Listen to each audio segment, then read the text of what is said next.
ಬೆಳಗಿನ ಶುಭೋದಯಗಳು. ಇವತ್ತು ಮಂಡಲ ಪೂಜೆ ಗಣೇಶಂದು ನಮ್ಮದಿತ್ತು. ನಮ್ಮದು ಅಂದರೆ ಬಸವರಾಜಣ್ಣ, ಆನಂದಣ್ಣ, ಸಾಬಣ್ಣ, ನಾವು 4 ಜನ ಸೇರಿಸಿ ಮಾಡ್ತಾ ಇದ್ವಿ. ಸೊ ಸುಧಾ ಆಂಟಿ ಬಂದು ಹೂವು ಎಲ್ಲ ಕಟ್ಕೊಳ್ತಾ ಇದ್ದಾರೆ. ದೇವರಿಗೆ ಅಭಿಷೇಕ ಎಲ್ಲ ಆಗಿದೆ, ಹೂವಿನ ಅಲಂಕಾರ ಮಾಡ್ತಾ ಇದ್ದಾರೆ ಅರ್ಚಕರು. ಸೊ ಖುಷಿಯಾಗುತ್ತೆ. ಮಕ್ಕಳೆಲ್ಲ ಅಂತೂ ಪಾಪ ತುಂಬ ಸಮಯದಿಂದ ಕಾಯ್ತಾ ಇದ್ದಾರೆ. ಮಾನಸ ಅಂತೂ ಅವ್ರ ಅಮ್ಮಂಗೆ ಅಮ್ಮ ಅಮ್ಮ ಅಂತ ಇದ್ದಾಳೆ. ಮಮ್ಮನೂ ಅಷ್ಟೇ ಮಮತಂಗೆ ಇದು ಮಾಡ್ತಾ ಇದ್ದಾಳೆ. ಅರ್ಚನೆ ಎಲ್ಲರ ಹೆಸರಲ್ಲೂ ಅರ್ಚನೆ ಆಯಿತು. ಅವ್ರ ಹತ್ರ ಆಶೀರ್ವಾದನೂ ತೊಗೊಂಡ್ವಿ. ಅರ್ಚನೆಗಿಂತ ಮೊದಲು, ಅರ್ಚನೆ ಆದಮೇಲೆ 2 ಟೈಮು. ಸೊ ಖುಷಿ ಆಗುತ್ತೆ. ಮಕ್ಕಳು ಎಲ್ಲ ಆಶೀರ್ವಾದ ತೊಗೊಂಡ್ರು, ದೇವ್ರ ಆಶೀರ್ವಾದ. ನಂತರ ಅರ್ಚನೆ ಎಲ್ಲರ ಹೆಸರಲ್ಲೂ ಮಾಡಿದರು. ನಾವೇನು 4 ಜನ ನಮ್ಮ ಕುಟುಂಬದವರೇ 4 ಜನ ಹೇಗಿದ್ದೀವಿ ಎಲ್ಲರ ಹೆಸರಲ್ಲೂ ಅರ್ಚನೆ ಮಾಡಿದ್ರು.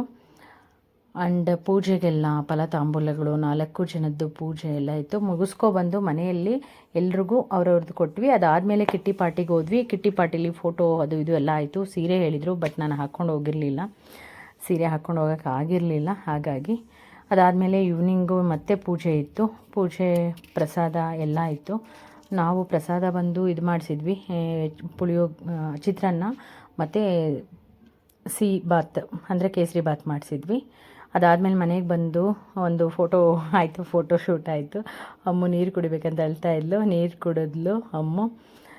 ಸೊ ಎಲ್ಲ ಮುಗೀತು. ಒಂದು ರೀಲ್ಸು ಕೂಡ ಆಯಿತು. ಹೀಗಿತ್ತು ಇವತ್ತಿನ ದಿನ. ದಯವಿಟ್ಟು ಎಲ್ಲರೂ ಫಾಲೋ ಮಾಡಿ, ಸಬ್ಸ್ಕ್ರೈಬ್ ಮಾಡಿ. ಮನೇಲೂ ಕೂಡ ಪೂಜೆ ಚೆನ್ನಾಗಿ ಮಾಡಿದ್ವಿ.